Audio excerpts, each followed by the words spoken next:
is someone who I don't know, of course, and she was actually invited by Jim Dye, who can't easily be here today, being in China. And so Jim would have introduced Amy, and that would have been a good idea because, of course, Jim does know Amy. But I'll just give a bit of background. So she's currently professor at the Bull School of Business in University of Chicago, having been previously at the University of Southern California, similar position. She's been a visitor at Caltech and assistant professor at Georgia Tech. I don't know which years these were. She's currently the chair. She's currently the area editor for Stochastic Models, the Journal of Operations Research, having been chair of the Applied Probability Society for a couple of years, 2016 to 18. Research focuses on the stochastic systems, their control, and particularly been interested in impatient customers, which is so recently the interaction between behavioral incentives and operational efficiency. I don't know if that's coming into what she talks about today or not, but certainly the impatient customers part is going to be there strongly. So as I say, it's a pleasure to give the floor or the screen to Amy. Okay, thank you very much for inviting me. I wish we could be in Milan in person, but I'm happy we're here together virtually. The logistics, I'm going to aim for the 45 to 50-minute talk, leaving time at the end for questions. I'll also pause twice during the talk for questions. My co-author, Amber, is monitoring the Slack channel, and please feel free to use her liberally during the talk. The reference results in the talk or from the paper link that I've given. And yes, I will be focusing on impatient customers in this talk. I'll be focusing on the scheduling part. And so let me start with the opening question of why do we care about scheduling? Scheduling has a first order effect on customer wait times. So here's a situation with which we're all familiar, or at least we used to be familiar. Imagine an airline's first class check-in as compared to their economy check-in. The first class check-in rarely has waiting, whereas the economy does. So suppose instead that all customers were served in the order of their arrival, regardless of their status. Then if you look at the waiting would be shared more equitably or more equally among the classes. In other words, I want you to think about scheduling as a way to distribute waiting.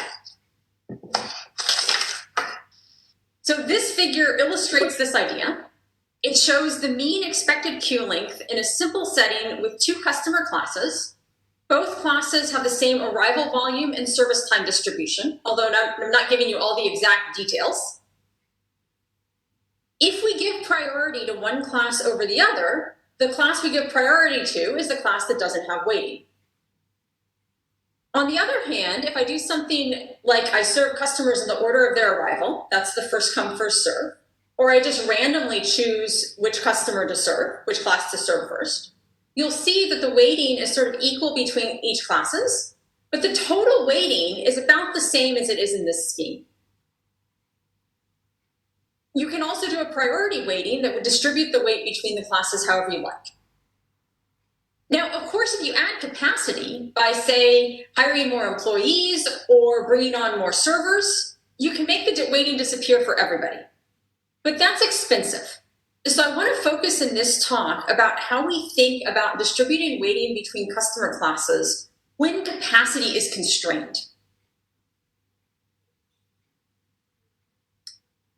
Now, I said there's a scheduling part to this. So before I get to the impatient customers, let me just give you an early deterministic scheduling problem. It's a simple early deterministic scheduling. I have two jobs. The processing time is V1 and V2, which gives me a processing rate of mu1 is 1 over V1, or mu2 is 1 over V2. And I have waiting costs C1 and C2. My objective is to determine the schedule that minimizes the waiting cost. So So I have two possibilities. I either serve job 1 and then I serve job 2, or I do vice versa. If I serve job 1 and then job 2, the cost should be C2 times V1, because job 2, the waiting cost is C2 per unit time, and that job is waiting V1 time units. So what does this tell me? It tells me I prefer the schedule 1-2 if and only if, the C2 V1 is less than the C1 V2, or equivalently, if C2 mu2 is less than C1 mu1. So this is the very appealing CMU rule. The CMU rule says order the classes in accordance with this CMU, and give priority in that order. It's an appealing rule because it is state independent. So it's very easy to implement. My priority ranking doesn't change as the system state changes. So that's very appealing. We see it's at least optimal for this very simple deterministic scheduling problem, but it's also optimal in other settings. So the CMU rule is also optimal in stochastic settings, both when the number of jobs is known in advance and when the job arrivals follow a Poisson process, sort of a more traditional queuing situation. That's this last reference. The CMU rule is also known to be asymptotically optimal in more complex queuing situations, as shown in the papers referenced in these last 3 bullet points. But my question is, what happens when your jobs or your customers will not wait forever? The reference papers don't have deadlines. So I want to study this question about how impatience affects things in a mini server queue with abandonment. That's a model commonly used in the academic literature in the context of various application domains, both in computer science and in operations management, which is my home department.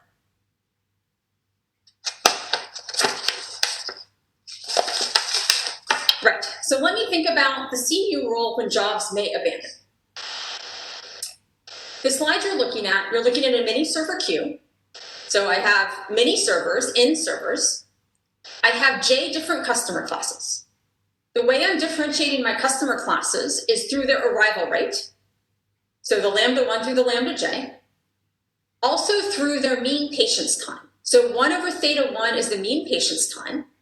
And what that means is I have a distribution, I sample from that distribution. That's my patience. If I make it to the server before that patience run out, I'm served. Otherwise, I'm going to abandon and we don't serve that customer. We lose that customer. The in servers are flexible in the sense that all of them can serve any of these classes. The rate at which the server serves may depend on the job class. So for example, the amount of time a class 2 customer spends in service 1 over mu2 could be different than the amount of time a class 1 customer spends in service 1 over mu1. The scheduling question is when a server becomes free, so that's this guy, which class should he serve?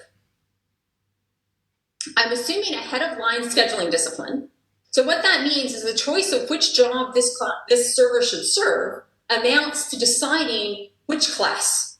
Once I decide on the class, say class 1, I'm going to serve the job at the head of the line, which is the same as serving the job that's been waiting the longest. Now, I have an objective function when I'm thinking about this. We could think of many different objective functions that are interesting. The objective function I'm thinking about is going to be one that minimizes long-run average cost. And the long-run average cost, there's 2 components. There's a C, that's a waiting cost per unit time per job. And there's an A, that's a cost of abandonment. And what I know from this paper by Attar, Giat, and Shimkin is the CMU theta rule asymptotically minimizes long-run average cost in an MMN plus MQ in the overloaded regime. So a couple things to say here. The C tilde is basically, it's the CMU rule you saw before, but I'm adjusting the C to account for the fact that I have an abandonment cost. And that's also why you see this theta coming in. So it's an adjustment of your CMU rule. Think the same way. You're going to rank your classes in the order of this CMU theta. And the Attar, Giat, and Shimkin prove that this rule asymptotically minimizes the average cost. The overloaded regime means that I don't have quite enough capacity to serve everyone. And I've circled M and N plus M because I'm looking at a situation where everything is exponential. So I have plus on arrivals or exponential inter-arrival times. I have exponential service times, and the amount of time a job will wait is coming from an exponential distribution. Now, the issue is that exponential distributions, they don't always fit data observed in practice. So for example, when you're at your doctor's office waiting for your scheduled appointment, you may become more patient as time passes, i.e. you're determined to see the doctor after already investing so much of your time, or you may become less patient because you think, well, this little splinter on my finger, like maybe that's not such a big deal and I'm kind of wasting my time.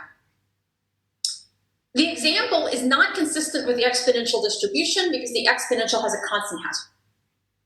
So this raises the research question for us, which is, will a static priority rule be optimal in a more general setting?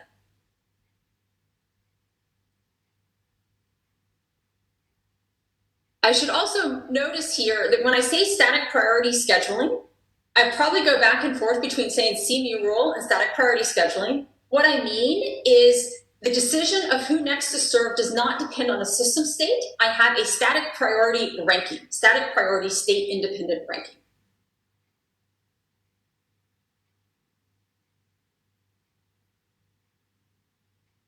So our research question is, what is an asymptotically optimal policy? And I want to study this in the most general settings possible. So in the back of your mind, you can think, is static priority still asymptotically optimal when I remove the exponential assumptions? So when I say I'm studying this in the most general setting possible, I don't want to assume that the arrival process is passant, and I don't want to assume that the service times or the patient's times are exponentially distributed. I'm still going to use the same notation to denote the mean class J service time. So I'm using this 1 over mu J to denote the mean class J service time, just like I did before on the previous slide. And the 1 over theta, the same notation to denote the mean patient's time. Even though these distributions are no longer assumed to be exponential, I just didn't want to change notation on it. For the first part of the talk, your arrival processes, these E's, they could be renewal, or they could be something general, they could be time varying. If they're renewal, you could think, then I'm going to have lambda be the arrival rate. If they're time varying, then of course the lambda would vary with time. I can't handle time varying arrival rates for all of the talk, but I can for the first part. What I'll be doing to answer my research question is I'll be letting the number of servers become large and assuming that the arrival process satisfies a functional strong law of large numbers. And I'm going to do that to investigate this question of what's an asymptotically optimal policy in this fully general set. So when I say asymptotically optimal, I need to tell you over what class of policies I'm optimizing. So I'm going to continue assuming this overloaded regime. And when I think about the class of admissible scheduling policies, I'm assuming head of line, non-anticipating, so I can't know the future, and does not have wild oscillations. So you can look at the paper for the technical definition. I basically mean that I can't do something crazy, like I don't take anybody into service for a long amount of time, and then suddenly I take a huge number of people into service.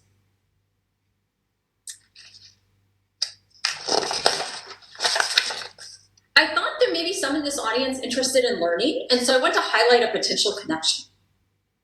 For the MMN plus M setting, the fully exponential setting, the scheduling problem fits into a straightforward Markov decision problem framework, and you can reuse a reinforcement learning method to determine the best action for a given state. That does not look to work as easily in this fully general setting because the state itself is much more complex, as we will see. But what if you know that an asymptotically optimal policy in this general setting has a simple static priority form, so that all you need to do is learn the state-independent ranking of the classes? That feels more doable.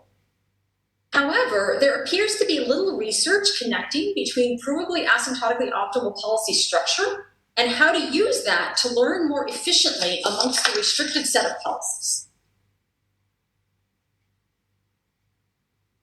Okay, so let me pause for a second. I'm not quite sure how to do questions, but are there any questions?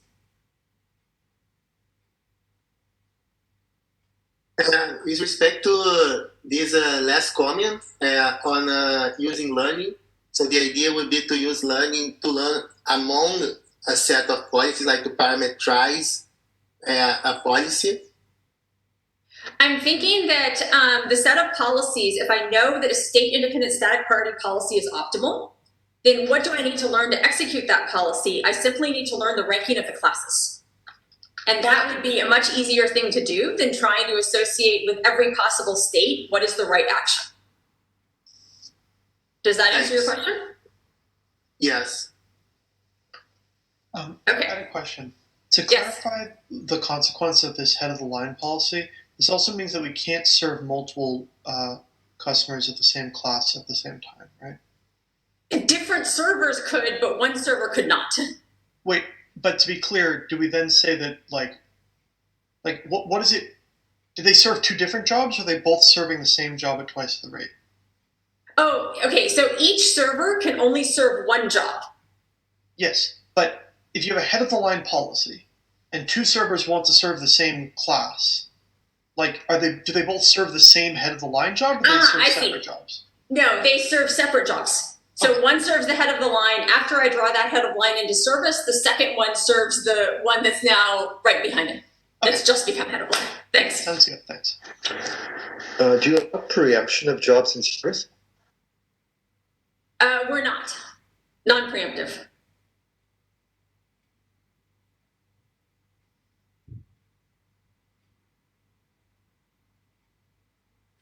Okay, so I'm going to go on then.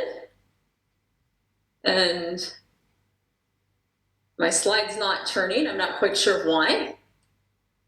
Oh, sorry. One other question. This wild oscillation exclusion, yes, is it provable that there even exist policies that do what you're describing? Because I can imagine for some really pathological job size distribution, there's just inevitably going to be times when you're just stuck running tons of jobs, and so nothing new enters service for a very, very long time. Or are you talking about, we voluntarily give up serving jobs? I'm talking about voluntarily giving up certain serving jobs. Like intentionally taking the abandonment, basically. Yeah, like intentionally taking the abandonment and leaving in-servers idle for a long period of time and then suddenly deciding to bring in jobs. And if the in's growing, that would be what I'm calling a wild oscillation. Okay, now I get it. Thanks. Okay, so what is our approach? Our approach is to develop a fluid model that approximates the dynamics of this multi-class queue when the system operates under some unspecified admissible scheduling policy. The fluid model arises when the queue is scaled by letting the arrival rate and the number of servers become large, and I'm dividing all state quantities by the number of servers. That is, I'm using a law of large numbers scaling, and you can think of the fluid model as a functional law of large numbers approximation to the stochastic system. So our theorems 1 and 2 that I'm going to show you shortly are going to give you the rigorous connection between the multi-class between the multi-class queue under some unspecified admissible scheduling policy and a fluid. And I'm emphasizing the unspecified because if I want to use the fluid model to help me decide on a scheduling policy, well, I better not have specified it beforehand. So how does this help the scheduling problem? The fixed point solutions of the fluid model are fluid invariant states. And these fluid invariant states are approximating the steady state distribution of the queue under possible different scheduling policies. So that leads me to formulate a fluid control problem that's based on these fluid invariant states. So I solve that fluid control problem, and that suggests a policy class, which is the last thing I'll do in the talk.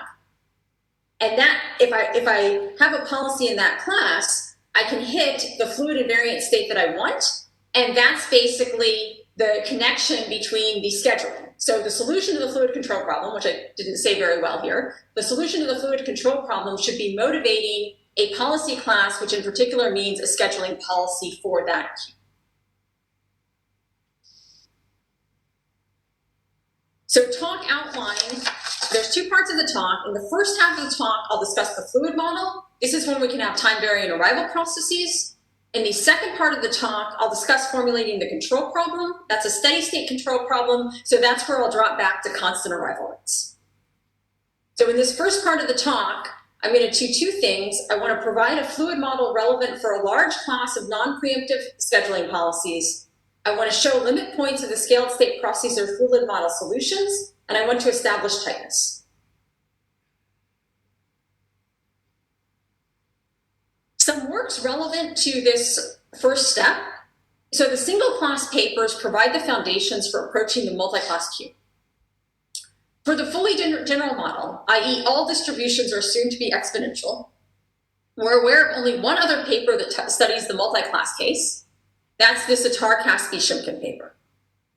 The Attar-Caspy-Shimkin paper analyzes a static priority scheduling policy, and they prove that static priority is optimal when the abandonment distribution is exponential. So they're leaving open the question of if static priority scheduling is good more generally. And that's what we're interested in. So we're interested in generalizing to a larger class of admissible policies that include static priority. We don't know if static priority is going to come out being the optimal thing. So why am I interested in generalizing to a larger class of admissible policies? Okay, so first, like I just said, static priority may or may not be asymptotically optimal when the abandonment distribution is not exponential. And even beyond that, I'd argue there's still reasons to study scheduling policies that aren't static priority. One is fairness considerations. You may not want to implement static priority due to fairness considerations. And here, fairness implicitly implies fairness to the customer. But if you want to think about fairness to your servers or fairness to your employees, you may want to allow for policies that allow servers to idle when customers are waiting. And so our admissible policy class does include idling policies. Thinking back to Isaac's question, it does include policies where I could forcibly have the servers just wait and let customers abandon to give them a break. Now, why might I want to do that? If your objective function included a cost for overworking your servers, maybe you're interested in something like that.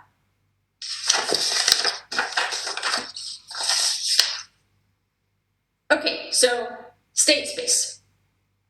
I'm not going to write out all the system evolution equations for how the queue evolves. I'm only going to do that for the fluid model. But I do want to give you some idea of what the state is. So I'm tracking the time elapsed, I'm tracking the time elapsed since the last Class J arrival, the number of Class J customers in the system, and two measure valued processes tracking the agent service and the potential queue that I'll say something about just a little later. Primitive inputs to the queue are your arrival counting process for each class, the sequence of IID service times for each class, and the sequence of IID deadlines for each class. Okay, now let me talk a little bit about the new and the ADA measures. The new measure for a given class J, so each dot that you're seeing is a unit atom whose position represents the time elapsed since a customer began service, and it shifts to the right at rate 1. So what you're looking at here is the time since service began. A customer entering service has age 0, and as the dot slides to the right, I'm tracking how long that customer's been in service. So if I integrate the constant function 1 against this measure, what I'm doing is I'm basically counting the number of customers in service. I have 5 dots, the number of customers in service is 5. We have in servers, so if I sum the number of customers in service over all my classes, that should be less than or equal to in. I stop tracking a customer once I've fully processed him. So once the time spent being served exceeds the customer service time. Now, what about the ADA measure? The ADA measure, so here, each unit atom, each dot is a customer, and the position represents the time elapsed since the customer arrived, and it shifts to the right at rate 1 until its potential abandonment time. So what you'll notice is I didn't say anything about the customer entering service. So this measure is independent of the scheduling control. The customer comes in, and I track how long he's waited, and the customer is not going to drop out until the potential abandonment time expires. So the question is, how do I know who's in queue and who's not in queue? Well, remember I said we have a head of line scheduling discipline. So if I know this waiting time of the head of line customer, so I'm calling that chi j here, and I look at the waiting time of the head of line customer, that's the longest waiting time of any of the customers in the system. So on one side of this dotted line, these are my customers in queue. On the other side, these are the customers they've entered service. And the commonality is none of these have reached their potential abandonment time. So since I have this separation, if I integrate the eta function against the constant 1, what I'm going to get is the potential queue. So I have 5 dots here. I have 5 customers potentially in queue. The actual queue should be less than that. And if I want to find the actual queue, when I integrate against the eta measure, I only want to integrate up to chi j, this age of the oldest job. That would give me the number of customers in queue. That's 4 dots. That's my queue. I don't track the customer anymore once the time elapsed since arrival has exceeded the customer's abandonment. Okay, so there was my state space in the prelimit. I said I'm not giving you evolution equations for that queue. What I'm going to do now is I'm going to jump to the fluid model. I'm going to give you the fluid model state space, and I'm going to show how you track quantities of interest in that fluid model, because those are much easier. And here, I guess I just ask you to trust me that the dynamics of the queue we've written out in the paper, but it's a bit too, they're rather complicated. So that's why we like the fluid model. Okay, fluid model state space. And remember, think of the fluid model, it's law of large numbers scaling. So the lambda and the n are growing large, and the state has been divided by n. So you should think of customers not as unit atoms, you should think of customers as fluid flowing continuously through the system. So my state space, I don't have to track the elapsed time anymore. I just need to track the amount of fluid in the system, the agent service measure, and the potential queue measure. Now, what do I do? What do I know from tracking this state space? Well, similar to what you saw before, I can look at the proportion of class J fluid in service. I'm saying proportion instead of number because since things have been scaled by n, the maximum amount of fluid I can have in service is 1, and you can think of this Bj as how I'm dividing that server effort amongst the different classes. The instantaneous departure rate is determined by the hazard rate of the service distribution. So the way to think about that is nu j of u. This is telling me the amount of fluid at time u. And when I look over x, x is how old the fluid is. So HJSMX is for the fluid that is x units old. This is the probability that it's going to depart in the next little amount of time. So integrating over the x is giving me my instantaneous departure rate because I'm integrating over all the class J fluid in the system. And I'm looking at how long each amount of fluid has been there. So if I know the instantaneous departure rate, I know the cumulative departure process. Queue length process should be the difference between the amount of class J fluid there and the amount that is in service, not in queue. The class J head of line waiting process can be defined in terms of this queue. So I'm basically looking at how long that last job has waited. If I want the cumulative abandonment process, the instantaneous abandonment rate is dependent on the abandonment distribution hazard rate. Basically, the intuition is the same as I gave for this instantaneous departure rate. So if I accept that you notice that I'm only integrating up to chi j because that's the dividing line between fluid that hasn't entered service and fluid that's still in the queue. So I only care about fluid that abandons from the queue. And if I have the instantaneous abandonment rate, then I can integrate up to t and get my cumulative abandonment process. Cumulative entry into service process. So mass balance equation, the amount that's entered service has to equal the cumulative amount that's departed plus the amount in service, maybe minus any initial conditions. Okay, so I still need to tell you what a fluid model solution is. A fluid model solution is defined for a particular arrival function. So E is some non-negative, continuous, and non-decreasing function. If I have a renewal arrival process, then you can think of EJ of t as being lambda j times t. So I have a constant arrival rate. But there's no reason that you need to assume that. So if you want something that's time varying, that's fine too. But this is the sort of, I'll say, easy example. So I have an arrival function, then x nu eta is a fluid model solution for E if the following hold. So first of all, my kj is non-decreasing, and I can't use more servers than I have. So the server effort allocation has to be between 0 and 1. Remember, no service rule is specified. So I don't expect this solution to be unique because I haven't specified for you what is kj. This entry into service process is basically coming from the service rule that you specify. And I haven't done that yet. Condition 2 is a mass balance condition. So amount of fluid there at time t must be equal to the amount there initially plus what has arrived, minus the amount that's abandoned without being served, minus the amount that's departed from service. The actual amount in Q must be bounded above by what potentially could be there, that potential Q measure, and everything has to be finite. The last condition, I'm not going to go over these equations carefully. They're telling me how the measures nu and eta evolve. The thing to notice, the first term is handling fluid that's there initially. The second term is handling fluid that arrives later. So the new measure is looking at how the measure for the fluid in service evolves, and you notice that it is dependent on this entry into service process that is kind of left unspecified right now without having a policy specific. Okay, so that means if you want to work at thinking about various scheduling policies and how they behave, I need to tell you that this fluid model is indeed the right thing to be doing. So this is our first main result.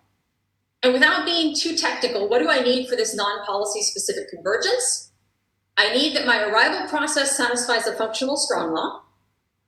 I need that the scheduling policy cannot generate large oscillations, as we've discussed already. I need a convergence of the initial conditions. And I need that the hazard rates of the abandonment and service time distributions are either bounded or lower semi-continuous. So that's rather mild in the sense that if they're continuous, they're definitely lower semi-continuous. The first theorem states that any distributional limit point of a sequence of fluid scaled state processes is a fluid model solution. So this first theorem is giving us a rigorous connection between the Q that I originally set up for you and the fluid model. The second theorem tells me a sequence of fluid scaled state processes is tight. So that guarantees that such a distributional limit point exists. These theorems are foundational because they do not assume any scheduling policy. Then we can formulate a fluid control problem whose solution can be used to motivate a scheduling rule in this multi-class queue. Equally important, we'll see later how to use them to prove weak convergence for a particular scheduling policy of interest not tied to our objective function. So maybe you're interested in your own scheduling policy. Excellent. These two theorems will provide you the link to see that our fluid model is the right thing for you with potentially a couple added equations that characterize your scheduling policy. So that's why I'm saying they're foundational. Okay, back to the talk outline. So what have we done? We've established this connection between the Q and the fluid model. So if I lost you there, just trust me, I've established the connection. And now we're at the point in the talk where you say, so what? How does it help us if I want to look at what an optimal scheduling rule is? So in this next part of the talk, we'll see how to use the fluid model to find a good scheduling policy. And so in this next part of the talk, I'll formulate and solve a fluid control problem for an overloaded system. So overloaded system means I'm assuming this summation of the rows of the system, this summation of lambda j over mu j is greater than or equal to 1. And for this part of the talk, I'm now specializing to constant arrival rates. I'm specializing to constant arrival rates because I'm looking at steady state and the invariant states. When I say characterize fluid invariant states, that really depends that I have a constant arrival rate because I'm thinking of steady state means. I wanted to show you something in more generality because maybe you have an objective function that where you want to include time varying arrival rates. So the first part of the talk would still be relevant to you. Now I'm specializing to my particular control problem that is a long run average cost and has costs on the abandonment and holding. So I want to characterize fluid invariant states, and then I want to provide a weak convergence theorem for some appropriate scheduling policy that's hopefully going to be motivated by this fluid control policy. So that's where I'm going. Questions?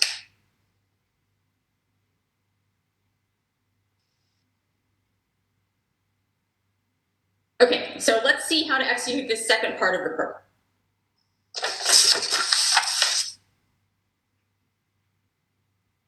Okay, hang on one sec, my slide is not advancing. Try to exit the presentation, maybe. Okay, now it works. Yeah, somehow I think my key's a little stuck or something. Sorry about that. So fluid model invariant states. An invariant state is a fixed point of the fluid model equations. This set B is my set of feasible server effort allocations.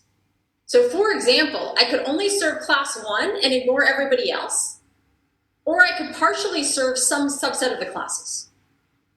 I can't serve everybody because I've assumed this overloaded condition.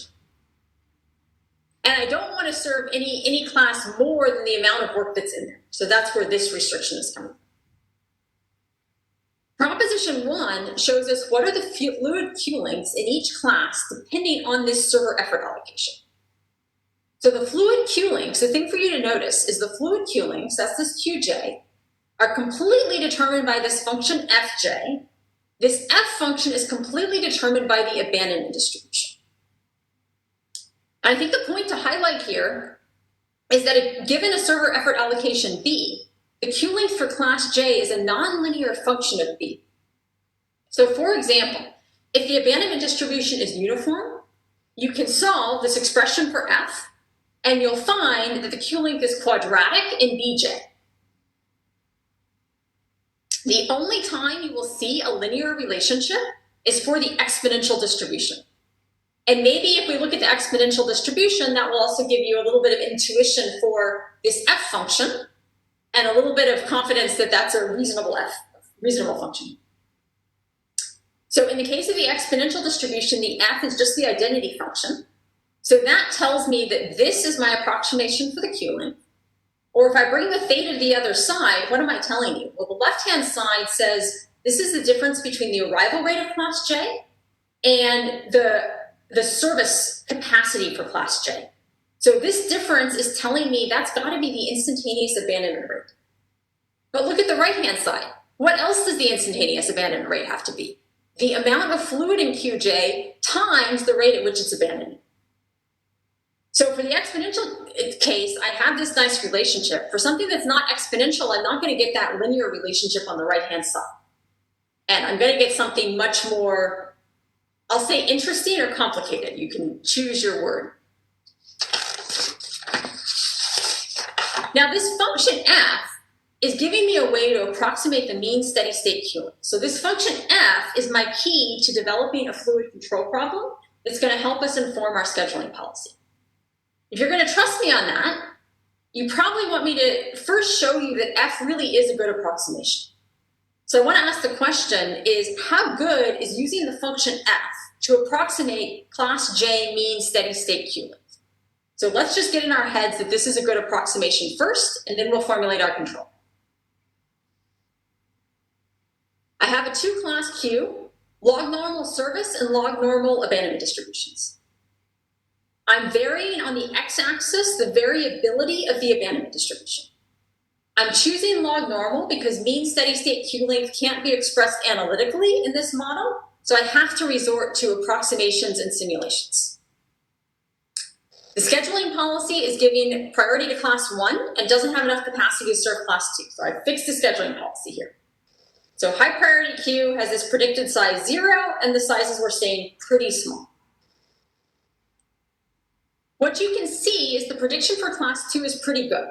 So you can look and you can tell I don't have enough capacity to serve all of my class 2s. I can serve all of the class 1, and that leaves me with arrival rate 40 per hour of class 2 that I can serve, and the rest of it that I can't serve. What does that mean for the Q links? Well, my predicted Q length is the light blue, my approximated Q length is the dark blue, and you can see that for all the different variabilities, I'm predicting that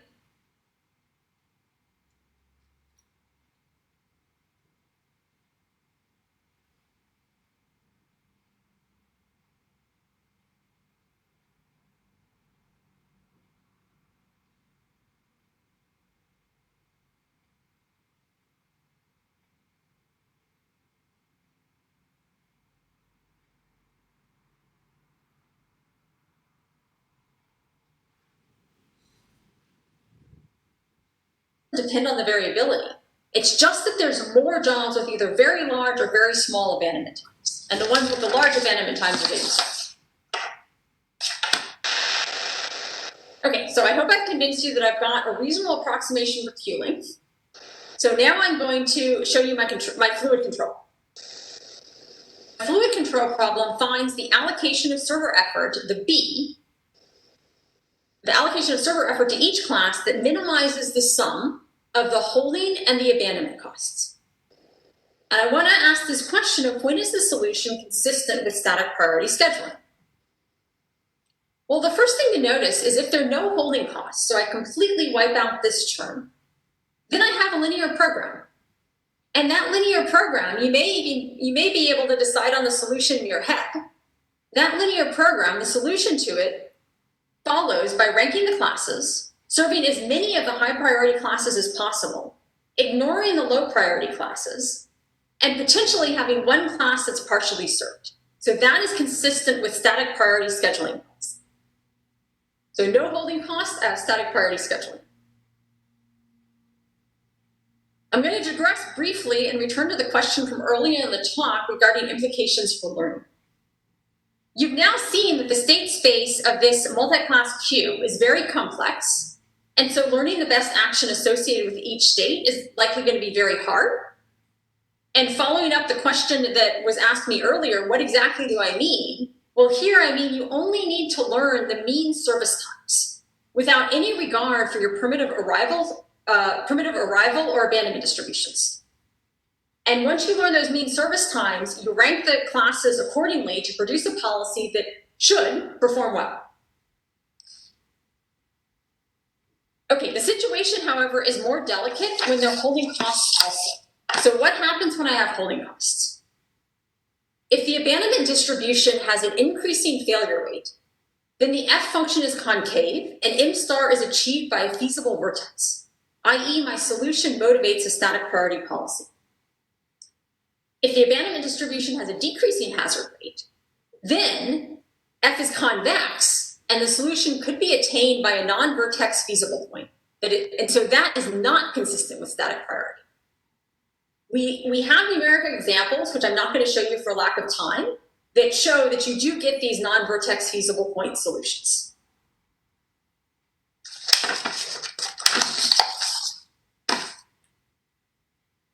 Okay, so I've just shown you that it seems here that static priority is not always going to be optimal. We've got some conditions where it's optimal, and we've got some conditions where it's not. So what else do I know about that? So static priority scheduling has been seen to not be optimal using an exact MVP analysis when I had two classes. This is an MM1, this is a single server setting.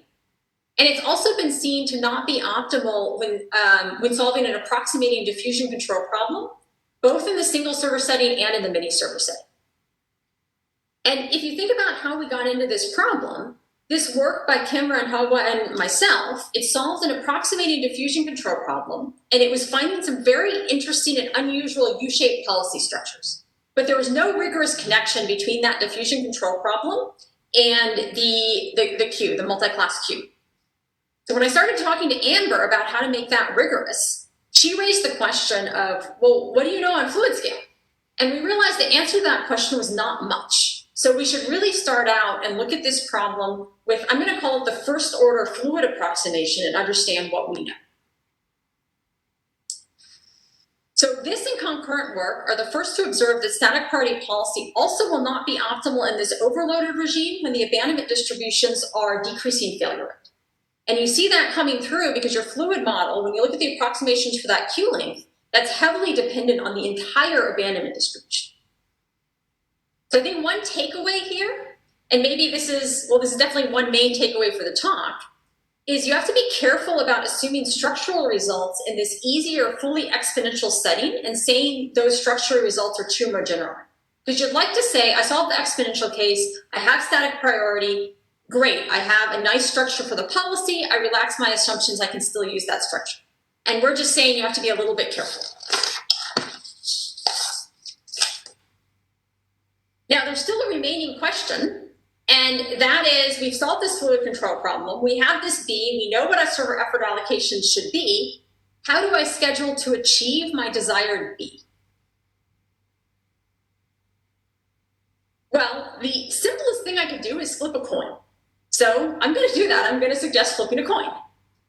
So weighted random buffer selection scheduling is I have a server, and when that server becomes free, the server next serves class J with probability Tj greater than 0. So this is my weighted random buffer selection or coin flip policy. Now, if I want to prove weak convergence, then what do I need to do? Well, the assumptions I need are the same ones you saw before for theorems 1 and 2 that I showed. And we need to add one more assumption that the hazard rates of the abandonment distributions are bounded. And I'll say a little bit more about where that comes up later. The theorem then is suppose that the queue operates under weighted random buffer selection policy P, then my fluid scaled state processes weakly converge to this fluid model solution that has unique law. So now I'm giving you a theorem that says I use this scheduling policy, I am converging to a unique fluid model solution, and that fluid model solution is going to be defined by this WRBS policy that you use. So that means if you say, okay, I solved this fluid control problem, I know I want to achieve a particular B, well, what should my P's be?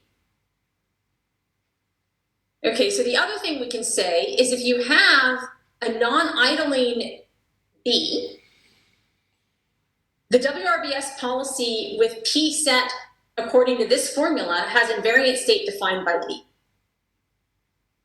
So that says to minimize costs asymptotically, I want to use the B that solves the fluid control problem to determine the P's that I use for my WRBS schedule. Now I said non-idling B. It's also true that the WRBS policy covers many idling Bs. So I'm not going to say too much about that, but if you had a different objective function in mind and you wanted to, for example, make sure you weren't overworking your server or you had utilization costs, maybe you would care about some idling states also.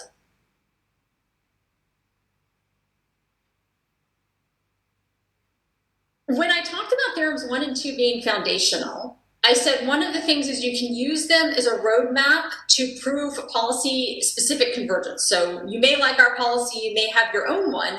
How do theorems 1 and 2 help? So the way I'm going to answer the question of how theorems 1 and 2 help you is I'm going to use them to prove policy-specific convergence for this WRBS policy, our policy of interest. So let's think about how this goes. I'm just giving you the general outline. So the first thing you need to do is you need to add policy-specific equations to your queue that uniquely characterize the dynamics. So in this part, the arrival process could have time-varying rates. Then you need to add policy-specific equations to the fluid model and prove uniqueness of fluid model solutions. So for us, the place that we needed to add this bounded hazard rate condition came up in proving uniqueness of the fluid model solutions. And that's consistent with the other work that I showed you that is on this multi-class queue. But it comes up in proving the uniqueness of the fluid model solutions. And then the last step is I need to show you that fluid limit points of fluid scaled state processes satisfy the fluid model policy-specific equations. So theorems 1 and 2 show that all other conditions in the definition of the fluid model solution are satisfied. The takeaway here for you is the thing you need to do, the thing you need to know is for your particular policy, you need to tell me what are the policy-specific equations you need to add to the queue and to your fluid model. And you need to show me that you've really done the right thing, that those are consistent when you take that limit. And the next thing you need to do is when you add those policy-specific fluid model equations, you have to make sure that that really does uniquely nail down your fluid model solution. And that's probably where you have the most work. So we have a theorem, and I'd say that's the key to proving this weak convergence, not on the previous slide. Well, on the previous slide, the roadmap on this slide is given a fluid arrival function E, a fluid model solution for this WRBS policy P is unique in its initial state. And that's where we use the bounded aspects. Okay, so I'm just about getting to 50 minutes. I think I was 45 to 50 minutes was what I promised you. So let me summarize and then ask for questions. So what have we done here? We've analyzed a policy class that, for the multi-class queue, that is much richer than static priority. And by policy class, I mean this very large admissible policy class for which the fluid model is relevant. And then I also mean this other policy class that's more specific, the WRBS policy class that we analyzed. So in terms of the diagram I showed you early in the talk, we've shown that sequences of fluid state processes converge to a limit point that's a solution of the fluid model equations. That happens as the n goes to infinity under law of large numbers scaling. And we show that when the system operates under a specified WRBS policy, then the aforementioned limit point uniquely solves the fluid model equations, and so we have a weak convergence. We've determined what the fluid invariant states are, and that allowed us to formulate this fluid control problem. So the fluid control problem solution allows us to determine the optimal allocation of server effort to each class for a given objective function, maybe the one I showed with abandonment and holding class, maybe something else. And we've shown how to, the relationship between the P that defines the policy class, your coin flip, and the B that is defining the Q link that will happen in your fluid invariant state. What remains open? What remains open is what I have in gray here. And that is, if I want to establish a full asymptotic optimality result, I still need to show you that a sequence of stationary distributions of the Q has a limit point that is a fluid invariant state. Our numerics suggest that that's true, but that's what's needed for an asymptotic optimality state, and that's our current work. So thank you. And before taking questions, I wanted to ask Amber to comment on the path to establishing asymptotic optimality or anything else she sees that I may have missed in the talk.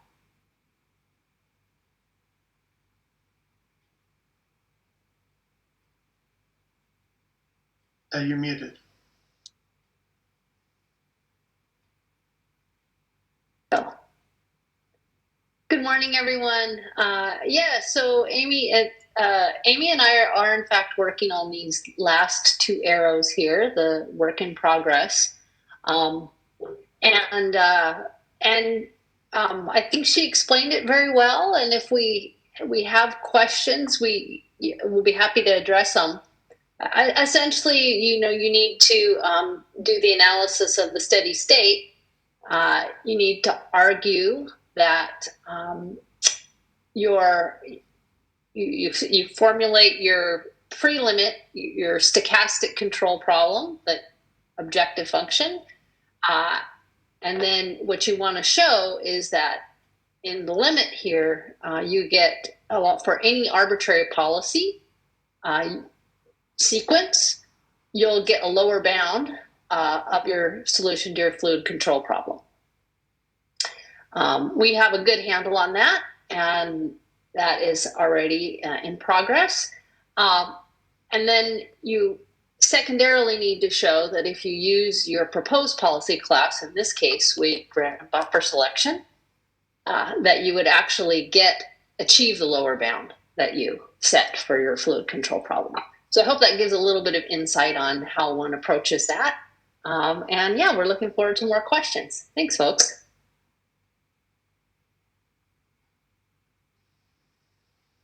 I had a question. So yes? I was wondering. So one thing is this weighted random buffer selection. It reminds me a lot of randomized routing policies, but here we're routing the servers to the customer classes instead of the customer classes to the servers. So I wonder, is there any like symmetry with routing problems, or are they sort of fundamentally different? Yeah, that's a good question. I can't automatically tell you that there's a symmetry, but I certainly agree with your observation that somehow, like, this is the server choosing the customer, and my servers are fully flexible. So I sort of have I think it's an inverted V model, and you're talking a little bit about a V model where the customer is choosing the server. And so I don't know how to exactly pull and map between the two systems, how I would pull in a result from the other system to make it work in this system. But yeah, it's both this randomized type scheduling. And you gave me the excuse to say a little bit more. You notice when I do this randomized coin flip, I don't tell you what I do if the server chooses a class and there's no customer there. Right. Does it idle? Does it pick a different server? Like, it's a little unspecified. But I guess maybe that doesn't show up in the fluid model, or does it? If you choose your Ps sort of appropriately, because I have an overloaded system, it shouldn't happen too often. But if you want to make sure that you're sort of robust across all your Ps, now you have to be a little bit careful with what you do there.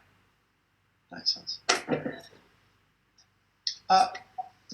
Actually, I did have another question, which was, you mentioned that your randomized selection could choose idle states, but if you choose an idle state, how do you ever emerge from that?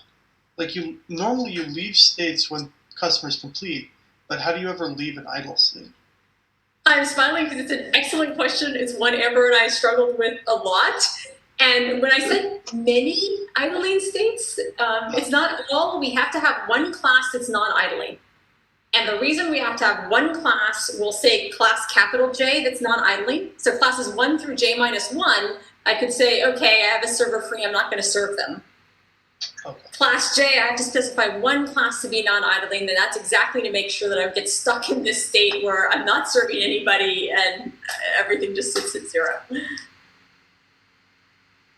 Okay, that makes sense. But that could be like an imaginary class that you like invent in your head, potentially.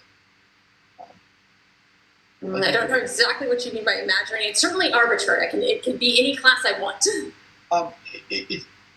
You could like augment your system with like another type of like customers that always had 0 processing time, and just showed up with some arrival process, and then just switch to them, and then from them back to the rest of the world.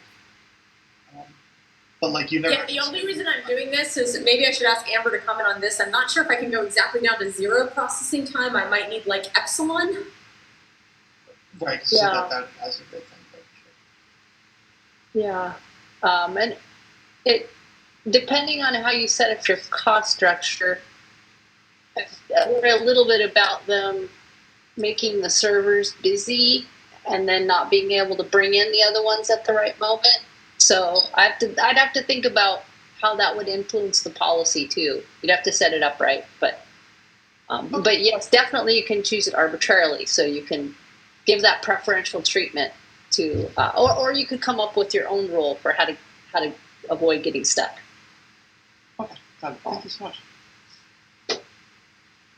Yeah, hi Amy.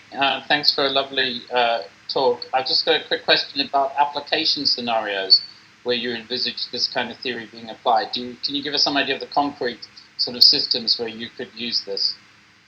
Sure. We first started working on the model because there were a lot of people using mini server queues to model call centers. And in the call center, multi-billion-dollar industry, I've got basically lots of servers. It's a one-pass service, and you're segmenting your customers into, if I'm a bank, these are the guys that have a lot of money with me, and I should give them high priority, but I don't want to make the other guys wait too much. And so there's exactly this scheduling rule where I have an overloaded system because in general, if I'm not a revenue generating call center, and I'm a cost center, I don't care as much about the customers waiting. Maybe I'm saying that a little bit strongly, but so that was kind of the original place where the model came up. I've seen some work, and I think Isaac can probably talk about this, where Moore Harcher-Balter, his advisor, has used these mini server models to model data centers. And so I'm looking at server farms, and the mini servers are the servers, and I'm serving customer traffic at the server farms. So those were a little bit of the two in the back of my head. And finally, in hospital settings, I'm starting to see people use these mini server models in the emergency department context. And it's a little bit not quite fair because this one-pass service is a bit of an approximation, like, okay, the person's taking the bed, but I'm kind of thinking of the service time as the time this person's taking the bed, but there's clearly a lot of complex stuff going on in that setting. But I have seen some papers there, and that's where the time varying is very important. So the reason I was trying to make this is the stuff we can handle with time varying. The fluid model has a time varying component, but we can't solve the control problem when we have time varying, is because we have this sense that there's some application settings where that's really important. But to be fair to you, it would certainly be a leap to say that this just drops into a hospital setting. No, that's great. I was reminded a little bit of some work Pete and I have done on hospital modeling, so I was hoping you were going to talk about that. No, thank you very much. Thank you. Well, I think we're going to have to stop here to enable the next session to start approximately on time. I think there might be a few more questions, but we'll have to do them on Slack. Okay, and also happy to email us directly with questions. Okay. Well, thank you. So, thank you for a nice talk. Any one of us with our unmuted can